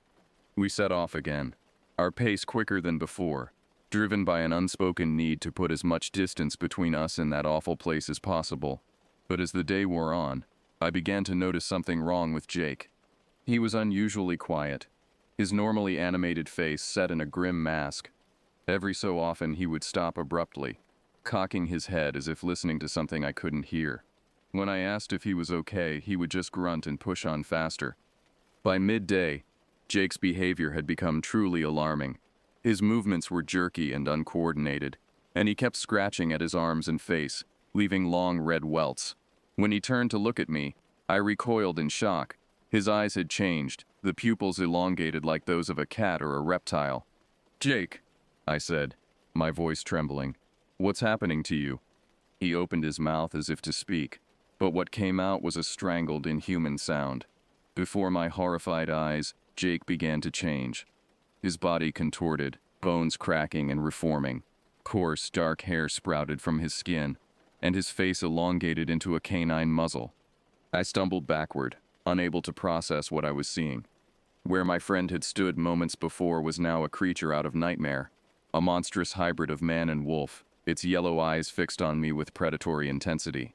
The thing that had been Jake let out a blood-curdling howl and lunged at me. Pure instinct took over and I ran. I crashed through the underbrush, branches whipping at my face, roots threatening to trip me at every step. Behind me, I could hear the creature pursuing, its hot breath practically on my neck. I don't know how long I ran. Time seemed to lose all meaning in the face of blind terror. My lungs burned. My legs ached. But I didn't dare slow down. The sound of the creature's pursuit drove me onward, deeper into the wilderness. As the sun began to set, I finally collapsed, my body unable to go any further. I huddled behind a large boulder, trying to muffle my ragged breathing. For a long moment, all I could hear was the pounding of my own heart. Then, in the distance, a howl echoed through the gathering darkness. It was moving away from me. I spent that night in a state of hypervigilance, jumping at every sound. By the time dawn broke, I was exhausted, dehydrated, and completely lost. The enormity of my situation began to sink in. I was alone in the wilderness, being hunted by something that defied explanation. My only ally had become a monster. As I stumbled onward, driven by the need to find help or civilization, one thought kept repeating in my mind. This can't be real. Skinwalkers were just legends, stories told around campfires. But I couldn't deny what I had seen with my own eyes. Days blurred together as I wandered through the unforgiving landscape. My supplies were running low, and I knew I couldn't survive out here much longer. The constant fear of the creature of Jake returning kept me moving, even as my body screamed for rest. On what I believed to be the 7th day since Jake's transformation, I crested a hill and saw something that made my heart leap. A small cluster of buildings in the distance, a town, or at least some kind of settlement. Hope surged through me, giving me a burst of energy. As I approached, however, that hope turned to ash. The buildings were abandoned, windows dark and empty. It was another ghost town, like the village we had passed days ago. But I was too exhausted and desperate to care. Any shelter was better than none. I made my way to what looked like it had once been a general store. The door creaked open at my touch, and I stumbled inside. Dust coated every surface, and the air was stale, but it was dry and out of the wind. I collapsed in a corner, finally allowing myself to rest. I must have fallen asleep because the next thing I knew, I was jolted awake by a sound, footsteps, slow and deliberate, moving towards the store. For a moment, I dared to hope it was a person, someone who could help me. But then I heard it, that low, inhuman growl. I scrambled to my feet, looking frantically for a way out. But it was too late. The door burst open, and there stood the creature that had once been my friend. In the fading light, it looked even more terrifying than before, a grotesque fusion of man and beast, its yellow eyes gleaming with hunger and something that might have been recognition. We stood frozen for a moment, hunter and prey, locked in a standoff. Then, to my shock, the creature spoke. Its voice was a raspy approximation of Jake's, as if he was fighting to form words with a mouth not designed for human speech. "Run," it growled, "can't control much longer." In that moment I understood. Jake was still in there, somewhere fighting against the monster he had become, but he was losing the battle. I didn't need to be told twice. I bolted for the back of the store, praying there would be another exit. Behind me, I heard Jake the creature let out an agonized howl, a sound of internal struggle and despair. I found a back door and burst through it, out into the deepening twilight. But I knew the chase wasn't over. It had only just begun. The final confrontation came at dawn. I had run through the night, pushed beyond my limits by terror and adrenaline. As the first rays of sunlight crept over the horizon, I found myself in a circular clearing, surrounded by ancient twisted junipers. With a jolt, I realized I recognized this place. It was where we had camped on our second night, before everything went wrong. I heard movement in the trees and turned to see the creature emerge into the clearing. But something had changed. Its movements were less predatory, more uncertain. As it stepped into the light, I gasped. The transformation was reversing. Fur receded, limbs straightened, and gradually, Jake's human features became recognizable. He collapsed to the ground, his body racked with spasms. I wanted to run to him, to help, but fear kept me rooted in place. Finally, the convulsions stopped, and Jake lay still. "Jake," I called out, my voice hoarse. He stirred, slowly pushing himself up to a sitting position. When he looked at me, his eyes were his own again, human, filled with pain and confusion. What? What happened? He asked. I approached cautiously, still wary. You don't remember? Jake shook his head, then winced. It's all a blur. I remember the cave, and then flashes, running, hunting. He looked at me, horror dawning on his face. "Oh God, did I?" "You didn't hurt me," I assured him quickly. "You fought it, Jake. You warned me to run." Relief washed over his features, followed quickly by determination. "We need to leave this place, now, before it happens again." As we made our way out of the wilderness, Jake filled in the blanks. The cave we had sheltered in was a sacred site, a place where skinwalkers performed their rituals. By disturbing it, Jake had inadvertently triggered the transformation. But because he wasn't a willing participant in the dark magic, the change wasn't permanent. We eventually found our way back to civilization. But the experience had changed us both profoundly. Jake decided to stay and learn from the Navajo elders, hoping to understand what had happened to him and ensure it never happened again. As for me, I returned to my life in the city, but I was no longer the same person. I had seen things that defied explanation, experienced horrors that most people couldn't imagine. The wilderness I once loved now filled me with a mix of awe and terror. Sometimes on quiet nights, I still hear those whispers on the wind, and I wonder about the thin line between myth and reality, and how easy it is to stumble from one into the other.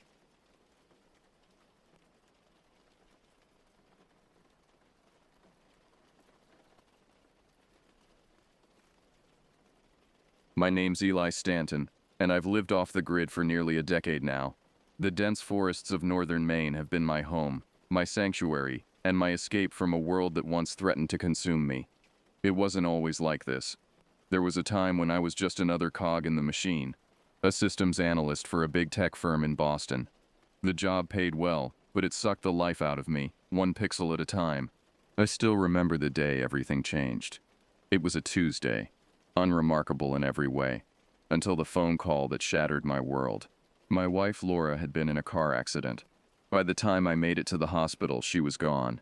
The doctors said it was instantaneous, that she didn't suffer. But I suffered.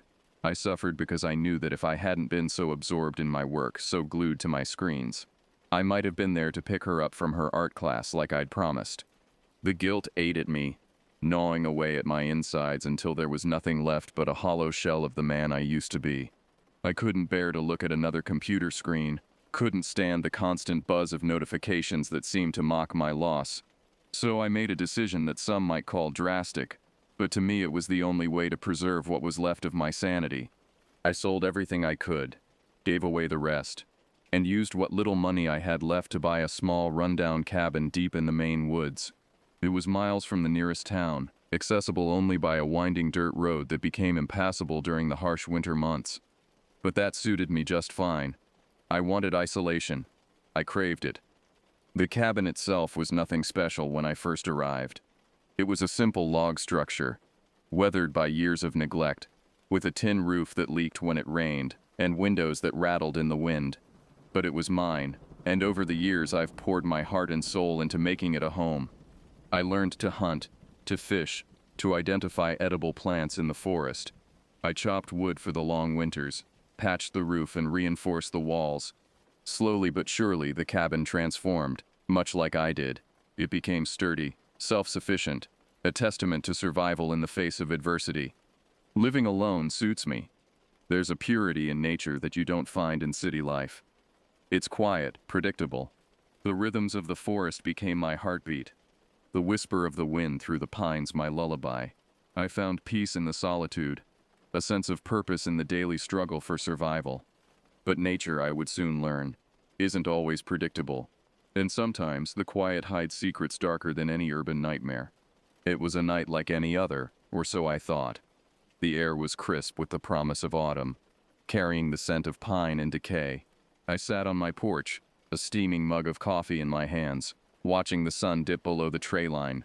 The forest was alive with the usual evening sounds, the rustle of leaves, the call of birds settling in for the night, the scurrying of small animals in the underbrush. I've grown accustomed to these sounds over the years. They're comforting in their familiarity, a reminder that life goes on, regardless of human concerns. I can identify most of the local wildlife by sound alone now. The soft hoot of a barred owl, the chatter of a red squirrel, even the distant howl of the occasional wolf pack. But as the last rays of sunlight faded, painting the sky in hues of purple and orange, I heard something different, something that made the hair on the back of my neck stand up. It started as a low, throaty rumble, so deep I felt it more than heard it. At first I thought it might be distant thunder, but the sky was clear, stars just beginning to twinkle into view.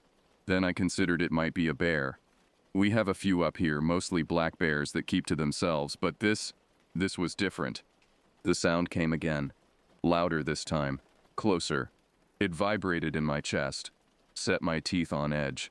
It was primal, ancient, something that spoke to a part of my brain I didn't know existed, a part that screamed danger. I stood up, my coffee forgotten, and tried to pinpoint where the sound was coming from.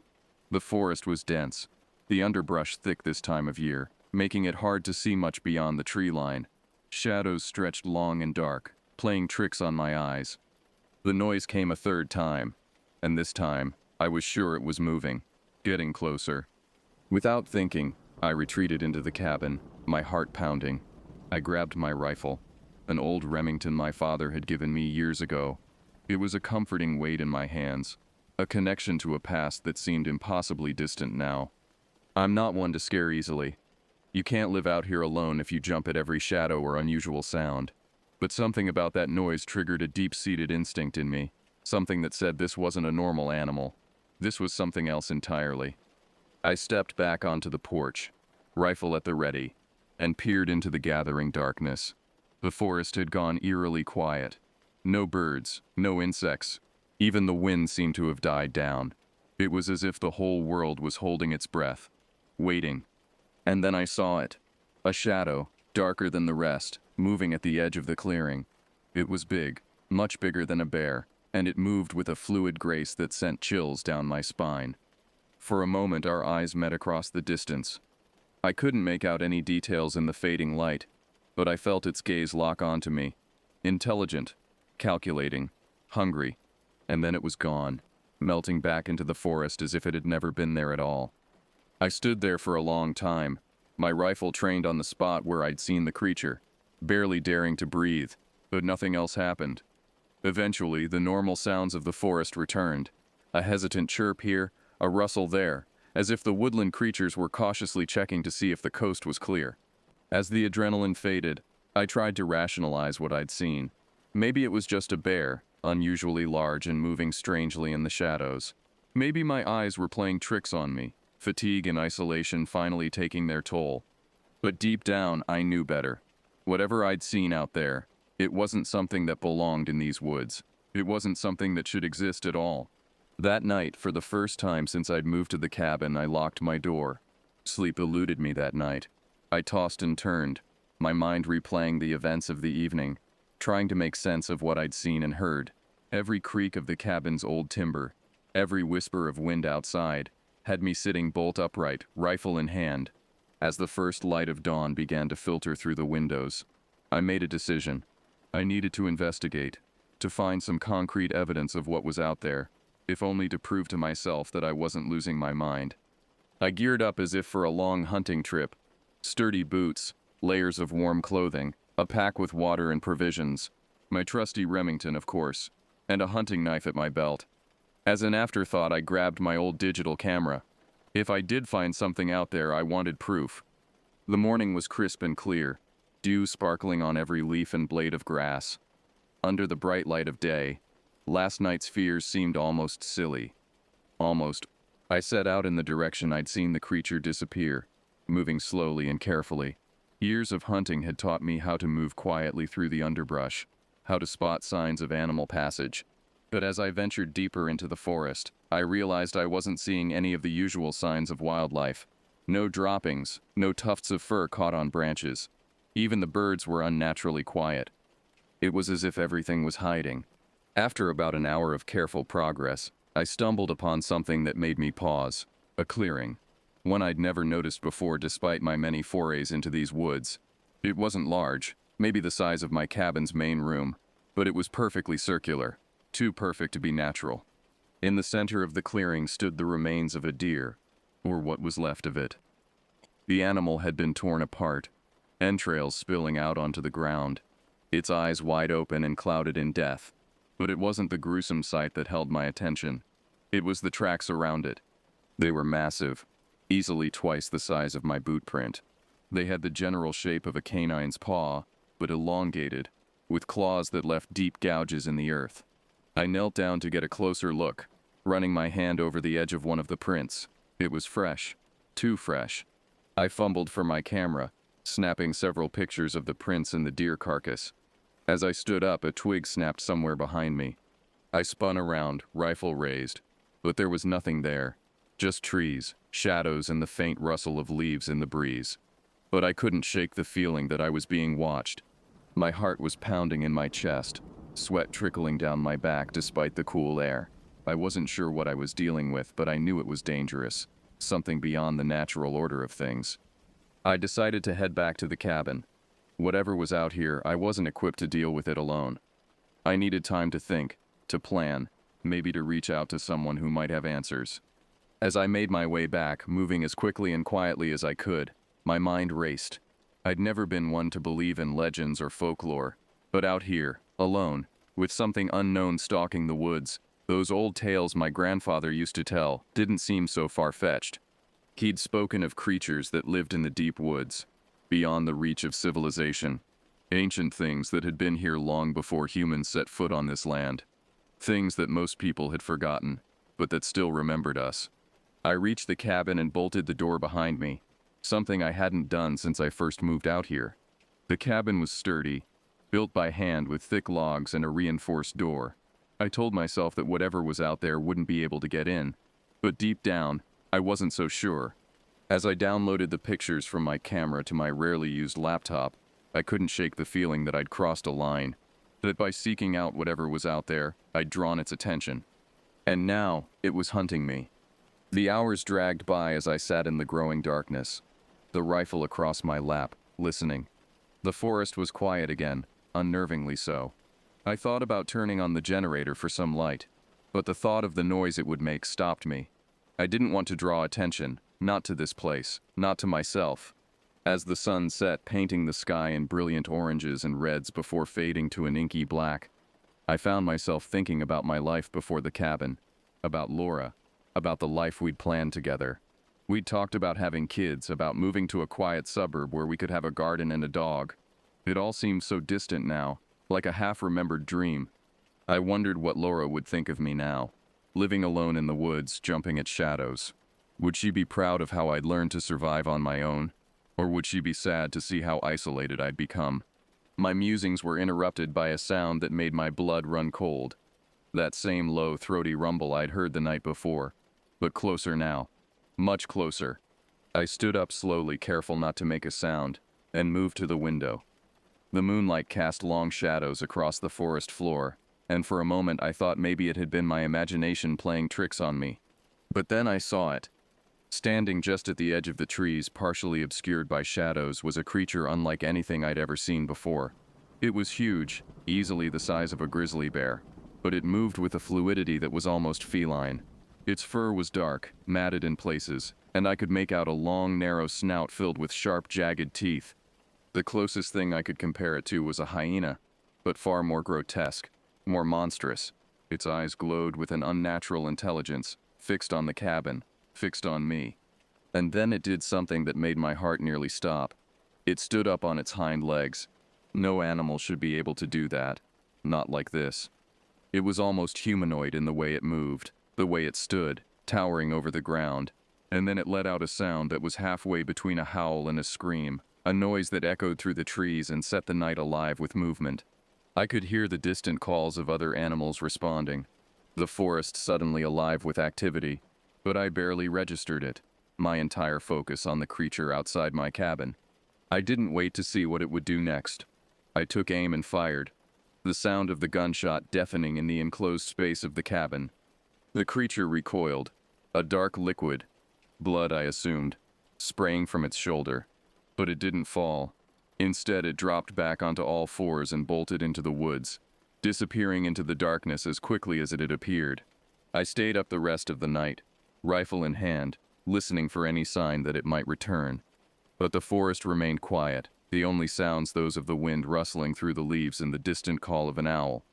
When dawn finally broke, I stepped outside, my legs shaky from the tension of the night. The clearing was empty, the only sign of what had happened being the bloodstains on the ground where I had shot the creature. I followed the trail as far as I could, but it eventually disappeared into the underbrush, the ground too rocky to hold any more tracks. Whatever that thing was, it was gone. For now. As I made my way back to the cabin, my mind was reeling. I'd lived out here for years, and I'd seen my share of strange things, but nothing like this.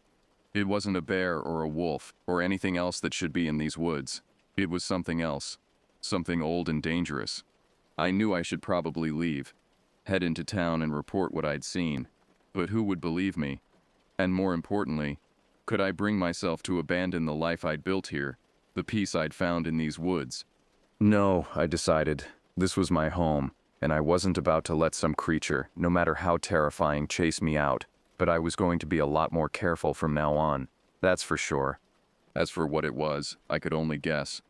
Maybe some kind of ancient predator that's managed to stay hidden all these years. Maybe something that's always been here, just waiting for the right moment to show itself. But whatever it was out there, somewhere in those woods. And I had a feeling it would be back. Next time, though, I'll be ready. The days following my encounter with the creature were filled with a tense, watchful silence. I spent hours reinforcing the cabin's defenses, boarding up windows, setting up primitive alarms around the perimeter, anything I could think of to give myself an edge when it returned. But as the days stretched into weeks with no sign of the beast, I found myself questioning my own memories. Had it really been as large as I remembered, as intelligent, or had fear and isolation warped my perceptions? I pored over the photos I'd taken in the clearing, studying every pixel for clues. The tracks were real enough, as was the savage deer carcass, but neither provided concrete proof of what I'd seen that night. It was during this time that I realized how truly cut off I'd become from the rest of the world. I had no one to confide in, no one to seek advice from. The isolation that had once been my solace now felt suffocating. After much internal debate, I decided to make the trek into town. It was a grueling 6-hour hike to the nearest settlement, a small logging community called Millridge. I hadn't been there in over a year, and as I approached I felt like a ghost returning to the land of the living. The town hadn't changed much. A handful of stores along the main street, a diner that had seen better days, and the ever-present hum of logging trucks in the distance. I made my way to the local library, a small single-story building that smelled of old books and dust. The librarian, an elderly woman named Mrs. Hodgson, looked up in surprise as I entered. "Eli Stanton? Is that you? Good Lord, we thought you'd gone and disappeared on us." I managed a weak smile. "Just been keeping to myself, Mrs. Hodgson. Listen, I was wondering if you had any books on local folklore, legends, myths, that sort of thing." She raised an eyebrow but didn't ask questions. Instead, she led me to a small section at the back of the library. "Not much call for these usually," she said, running a finger along the spines of several old, worn books. "But we've got a few. Anything in particular you're looking for?" I hesitated.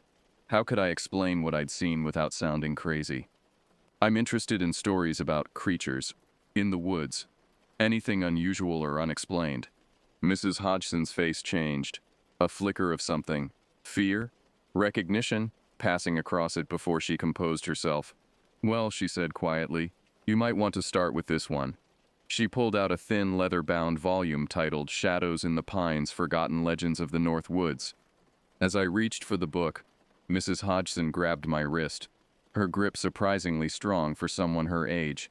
"Be careful, Eli," she said, her voice barely above a whisper. "Some things are best left in the dark." Before I could respond, she had turned and shuffled back to her desk, leaving me alone with the book and a growing sense of unease. I spent the next few hours poring over the volume, my heart racing as I came across a section titled The Beast of Blackwood Forest. The description matched what I'd seen. A massive wolf-like creature that walked on two legs, with intelligence in its eyes and an appetite for flesh. According to the book, sightings of the beast dated back centuries, with the earliest recorded encounter in 1673 by a French trapper. The stories were remarkably consistent over time, a creature that seemed to blur the line between animal and something else. What struck me most was a passage near the end of the section. The beast is said to be drawn to isolation and despair. It preys not just on the flesh, but on the very soul of those who have cut themselves off from the world of men. I closed the book, my hands shaking. It was as if the author had reached across time to speak directly to me, to my situation. As I left the library, the sun was setting, painting the sky in shades of red and gold. I knew I should start the long trek back to my cabin, but something made me hesitate. The thought of returning to that isolation, of facing whatever was out there alone, filled me with a dread I couldn't shake. I found myself at the town's only motel, a rundown place called the Pine View Inn. The clerk looked surprised to see a customer, but handed over a key without much conversation. That night, as I lay in the unfamiliar bed, listening to the occasional passing car and the hum of the ancient air conditioner, I made a decision. I couldn't go back to the cabin. Not yet. Maybe not ever. I spent the next week in Millridge, slowly reacclimating to the presence of other people. I took odd jobs here and there, helping out at the hardware store, doing some basic computer work for the town office. It felt strange, using skills I'd almost forgotten I had. But as the days passed, I found myself growing restless. The town, which had seemed so alive when I first arrived, now felt stifling. I missed the quiet of the forest, the self-reliance of my life there. And more than that, I felt a growing sense of unfinished business. Whatever that creature was, it was still out there, and if the legends were true, it would keep hunting, keep killing. On the 8th day, I packed up my meager belongings and headed back into the woods. The hike seemed shorter this time, my steps purposeful and determined. As I approached my cabin, I half expected to find it destroyed, torn apart by the beast in my absence. But it stood just as I'd left it, a testament to the solidity of its construction and the peace of the forest around it. I spent the next few days preparing. I reinforced the doors and windows, set up more alarms around the perimeter. I cleaned my rifle and stocked up on ammunition, and I waited. It was on the third night that I heard it again, that low, rumbling growl that set my teeth on edge. But this time I was ready. I stepped out onto the porch, rifle in hand, and called out into the darkness. "I know you're out there. Show yourself." For a long moment there was silence. Then, from the shadows at the edge of the clearing, it emerged. It was just as I remembered, massive, with matted dark fur and eyes that glowed with an unnatural intelligence. But this time, I didn't feel fear. I felt recognition, as if I was facing a part of myself I'd long denied. The creature stood on its hind legs, towering over me. But it didn't attack. Instead, it tilted its head, as if considering me. In that moment, I understood. The beast wasn't just a predator. It was loneliness given form. Isolation made flesh. It was everything I'd embraced when I'd cut myself off from the world, taken to its terrible logical conclusion. I lowered my rifle. "I'm not alone anymore," I said, my voice steady. "And neither are you." The creature let out a sound, not a growl this time, but something almost like a sigh. Then, slowly, it turned and loped back into the forest, disappearing into the shadows.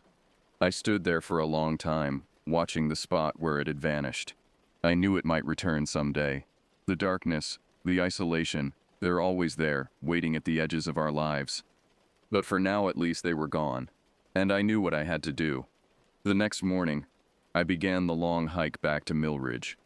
It was time to rejoin the world, to find a balance between the solitude I craved and the human connection I needed. As I walked, I thought about Laura, about the life we'd planned. I thought about the years I'd spent alone in these woods, and I thought about the future, uncertain, yes, but full of possibilities.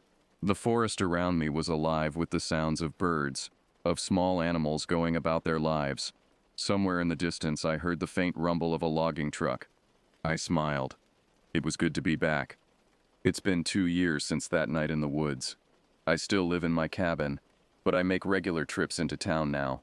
I've even started doing some freelance IT work, using a satellite internet connection to stay connected to the outside world. Sometimes, on quiet nights, I think I hear that low growl in the distance, but it doesn't fill me with fear anymore. Instead, it's a reminder of the darkness we all carry inside us, and of the importance of facing it head on. I don't know if what I saw was real, or some manifestation of my own lonely psyche, but in the end, I suppose it doesn't matter. What matters is that I found my way back, to myself, to the world. And if you ever find yourself in the deep woods of northern Maine, and you hear something moving in the shadows, well, maybe it's just the wind, or maybe it's something else, something ancient and lonely, waiting for someone to understand. Just remember, the real monsters aren't in the forest. They're the ones we create when we cut ourselves off from the world, when we forget what it means to be human. Stay connected, stay alive, and never stop moving forward.